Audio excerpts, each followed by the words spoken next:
টানা ৩ দফা দেশের বাজারে সোনার দাম কমার পর ২৪ ঘন্টার ব্যবধানে আবারও বেড়েছে স্বর্ণের দাম। এবার প্রতি ভরিতে ভালো মানের স্বর্ণ অর্থাৎ ২২ ক্যারেটের প্রতি ভরি স্বর্ণের দাম বেড়েছে ১,৫৬৩ টাকা। ১৩ মে মঙ্গলবার সোনার দামে এই পরিবর্তন এনেছে বাংলাদেশ জুয়েলার্স অ্যাসোসিয়েশন বাজুস। নতুন মূল্য অনুযায়ী ১৪ মে বুধবার থেকে দেশের বাজারে প্রতি ভরি ২২ ক্যারেটের স্বর্ণ বিক্রি হবে ১,৬৯,১৮৬ টাকায়। ২১ ক্যারেটের এক ভরি স্বর্ণের দাম বাড়িয়ে ১,৬১,৫০০ টাকা নির্ধারণ করা হয়েছে।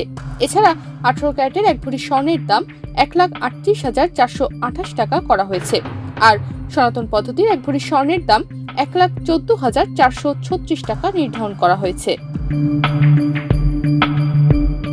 মঙ্গলবার বাংলাদেশ জুয়েলার্স অ্যাসোসিয়েশন বাজুস এক সংবাদ বিজ্ঞপ্তিতে স্বর্ণের নতুন এই দামের তথ্য জানায়। বিজ্ঞপ্তিতে বলা হয়, স্থানীয় বাজারে তেজাবি স্বর্ণের বা পিওর গোল্ডের মূল্য বৃদ্ধি পেয়েছে, সে কারণে স্বর্ণের দাম সমন্বয়ের সিদ্ধান্ত নিয়েছে বাজুস।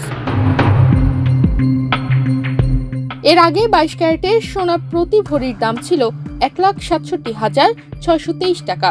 এছাড়া ২১ ক্যারেটের প্রতি ভরি ১,৬৯,৯৯৫ টাকা, ১৮ ক্যারেটের প্রতি ভরি ১,৩৭,১৪৫ টাকা এবং সনাতন পদ্ধতির প্রতি ভরি স্বর্ণ ১,১৩,৩৩৯ টাকায় বিক্রি হচ্ছিল।